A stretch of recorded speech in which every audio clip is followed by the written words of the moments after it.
بسم اللہ والصلاة والسلام علی رسول اللہ اما بعد فاعوذ باللہ من الشیطان الرجیم۔ جیسا کہ جمعرات کو ہم بعد نماز مغرب ترجمہ اور مختصر تفسیر بیان کرتے ہیں ان صورتوں کی جو نبی علیہ الصلاۃ والسلام جمعے کے دن یا جمعرات کو نمازوں میں تلاوت فرمایا کرتے تھے۔ سورۃ الف لام میم سجدہ 21ویں پارے کے اندر ہے، اس کا درس چل رہا تھا۔ تو آج 2-3 آخری آیتیں سورت کی انشاءاللہ وہ پڑھ کر سناتے ہیں۔ اعوذ باللہ من الشیطان الرجیم، بسم اللہ الرحمن الرحیم۔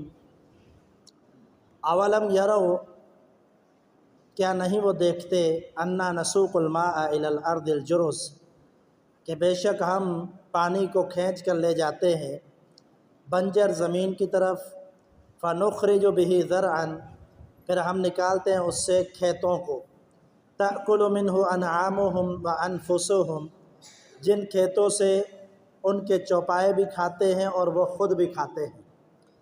افلا یبصرون، کیا نہیں وہ دیکھتے، ویقولون، اور وہ کہتے ہیں، متی ھذا الفتح، کب آئے گا فیصلے کا دن، ان کنتم صادقین، اگر تم سچے ہو۔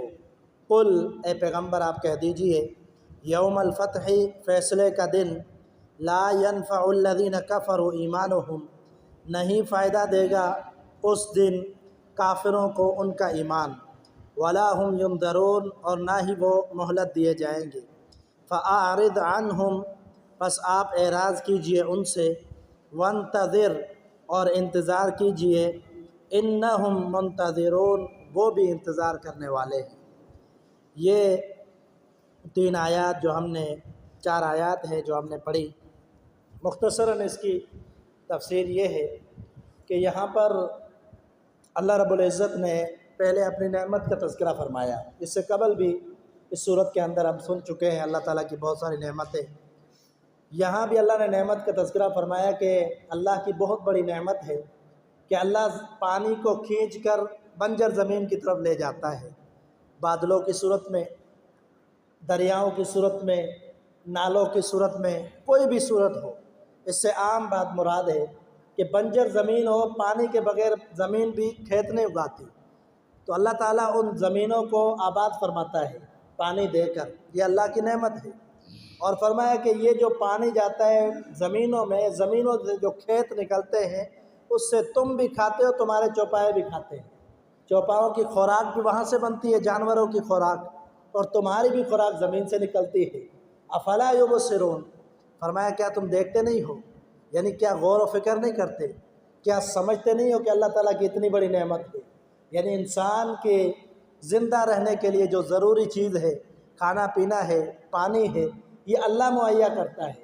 ویسے بندہ نہیں زندہ رہ سکتا، پانی بھی زندگی ہے، کھانا پینا بھی زندگی ہے، اگر یہ دونوں چیزیں نہ ہوں تو بندہ زندہ نہیں رہ سکتا۔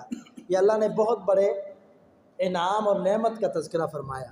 اور پھر رب العالمین نے کافروں کا تذکرہ فرمایا، مشرکین مکہ کا، فرمایا وَيَقُولُونَ مَتَى هَذَا الْفَتْحُ إِن كُنتُمْ صَادِقِينَ، یہ نبی علیہ الصلاۃ والسلام سے بار بار کہتے ہیں، مَتَى هَذَا الْفَتْحُ، یہ فیصلے کا دن کب آئے گا۔ یعنی اللہ کے رسول صلی اللہ علیہ وسلم ان کو اللہ کے عذاب سے ڈراتے تھے کہ رک جاؤ، باز آ جاؤ، اللہ سے شرک نہ کرو، کفر نہ کرو، اللہ کی بات کو مان لو، نہیں تو اللہ کا عذاب آ جائے گا۔ تو وہ ظالم لوگ کیا کرتے تھے، مذاق میں اڑاتے تھے اور کہتے تھے کب آئے گا، کب آئے گا، ہمیں دکھاؤ، ان کنتم صادقین، اگر اپنی بات میں سچے ہو تو دکھاؤ۔ پھر اللہ تعالیٰ نے ان کو کیا جواب دیا، اللہ رب العزت نے فرمایا قل یوم الفتح لا ينفع الذین کفروا ایمانہم ولا هم ینظرون، فرمایا یہ جو بار بار کہہ رہے ہیں کب فیصلے کا دن آئے گا، تو ان کو بتلا دو جب فیصلے کا دن آ گیا تو پھر ان کے ایمان کو قبول نہیں کیا جائے گا۔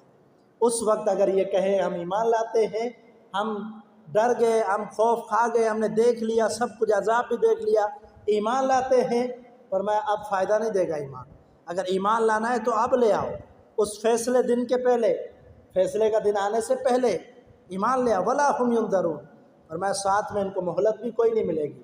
ایسا نہیں ہے کہ یہ سمجھتے ہوں کہ ہم فیصلے کا دن مانگ لیں، اگر فیصلے کا دن آ جائے، اگر کوئی عذاب نظر آ جائے فوراً توبہ کر لیں گے، فوراً ایمان لائیں گے، فرمایا پھر مہلت نہیں ملے گی۔ اور یہاں فتح سے مراد کیا ہے؟ فتح مکہ نہیں ہے، فتح مکہ نہیں ہے، اس فیصلے والے دن سے مراد قیامت کا دن ہے، کہ قیامت کا دن اور اللہ کا عذاب اس سے مراد ہے۔ خاص طور پر قیامت کا دن جو فیصلوں کا دن ہے، قرآن مجید میں سورۃ فاتحہ ہم پڑھتے ہیں، الحمدللہ رب العالمین الرحمن الرحیم مالک یوم الدین۔ اس کا کیا مطلب ہے؟ مالک ہے اللہ تعالیٰ فیصلے کے دن کا، یہ قیامت کا دن مراد ہے اس سے، یوم الفتح فیصلے کا دن۔ کیوں؟ اس لیے کہ اگر فتح مکہ فیصلے کا دن ہوتا تو پھر اس دن لوگوں کو مہلت نہیں ملتی، اگر فیصلے کا دن ہوتا اس دن پھر لوگوں کا ایمان قبول نہیں کیا جاتا۔ حالانکہ آپ جانتے ہیں نبی علیہ السلام نے تقریباً 2000 لوگوں کو معاف کر دیا تھا۔ آپ نے فرمایا تم سے کوئی بدلہ نہیں لیا جائے گا، انتم طلقاء، ان کو آزاد کر دیا، رہا کر دیا، اور فرمایا ان کو مارنا نہیں۔ آپ نے ان کو معاف کر دیا، جتنی غلطیاں کی تھی، جتنے ظلم کیے تھے سب معاف کر دیے۔ لیکن پھر کیا ہوا؟ بعد میں وہ ایمان لائے، مسلمان ہوئے، ان کا اسلام قبول کیا گیا، یعنی ان کو مہلت دی گئی، جس سے پتہ چلتا ہے یہ فتح مکہ کا دن مراد نہیں ہے، اس سے مراد قیامت کا دن ہے۔ قیامت کا دن آ گیا، موت آ گئی اور برزخ کی زندگی آنے لگی، پھر مہلت قبول نہیں کی جائے گی۔ یہ اللہ تعالیٰ نے اور مقام پر بھی قرآن مجید میں فرمایا ہے۔ پھر اللہ رب العزت نے فرمایا فَأَعْرِضْ عَنْهُمْ وَانتَظِرْ إِنَّهُمْ مُنتَظِرُونَ، فرمایا آپ ان سے اعراض کیجیے، آپ ان کی طرف دھیان نہ دیں۔ یہ کفار کے جو آپ کو باتیں ہیں، چیلنج ہے، یا آپ کو پریشان کرتے ہیں کہ فیصلے کا دن لے آؤ، کب آئے گا عذاب، کب آئے گا یہ، کیا آئے گا، کب آئے گا یہ معاملہ جو ہے، اس سے آپ اعراض کیجیے، کیونکہ یہ اللہ کا فیصلہ ہے، اللہ جب چاہے گا وہ لائے گا۔ کسی کے کہنے پر اللہ عذاب نہیں لاتا، نہ ہی اللہ رب العزت کسی کے کہنے پر قیامت قائم کر دے گا، بلکہ یہ اللہ کا معاملہ ہے۔ اس لیے آپ علیہ السلام کو اللہ تعالیٰ نے دلاسا دیا فَأَعْرِضْ عَنْهُمْ، آپ اعراض کیجیے ان سے، مشرکین سے، کافروں سے، اور ان کی باتوں پر دھیان نہ دیں۔ وَانتَظِرْ إِنَّهُمْ مُنتَظِرُونَ، آپ بھی انتظار کیجئے، یہ بھی انتظار کر رہے ہیں، جب فیصلے کا دن آئے گا تو باطل بھی الگ ہو جائے گا، حق بھی الگ ہو جائے گا، سب دیکھ لیں گے کہ باطل کون تھا اور حق پہ کون تھا۔ تو یہ آخری آیات جو ہیں خاص طور پر کفار مکہ، مشرکین مکہ کے لیے ہیں، اور عام طور پر ہر شخص کے لیے ہے کہ وہ قیامت کا دن آنے سے پہلے اپنی اصلاح کر لے، اپنے ایمان کی اصلاح کر لے، اپنے عقیدے کی اصلاح کر لے، اپنے اعمال کی اصلاح کر لے۔ اعمال، عقیدہ، ایمان، فرما برداری، تابع داری، اتباع یہ ضروری ہے، یہ ساری چیزیں دیکھے اور اپنے آپ کو عملی زندگی میں لے آئے اور اعمال کرے، اپنے رب کو راضی کر لے دنیا میں۔ جب موت آ گئی، قرآن مجید میں سورۃ منافقون میں آخر میں تذکرہ ہے، صدقہ کر لو، موت آ گئی پھر مہلت نہیں ملے گی، اس کا ترجمہ بھی انشاءاللہ آپ شروع کریں گے۔ اس کے اندر کیا ہے کہ صدقہ کر لو، موت آئے گی پھر مہلت نہیں دی جائے گی، یعنی دنیا سے چلے گئے پھر مہلت نہیں ملے گی، پھر دوبارہ زندگی نہیں ملے گی۔ اس لیے پہلے اللہ کی راہ میں خرچ کرو تاکہ وہ بعد میں فائدہ دے۔ تو اس لیے ہمیں بھی یہ فکر ہونی چاہیے کہ زندگی میں ہم نے کیا اللہ کو راضی کیا ہے، کون سے ہم نے اعمال کیے ہیں، کتنی ہم نمازیں پڑھتے ہیں، کتنا ہم اللہ کا ذکر کرتے ہیں، یہ ہر وقت اپنا تزکیہ نفس کرنا چاہیے۔ اللہ تعالیٰ مجھے اور آپ کو ان باتوں پر عمل کی توفیق عطا فرمائے۔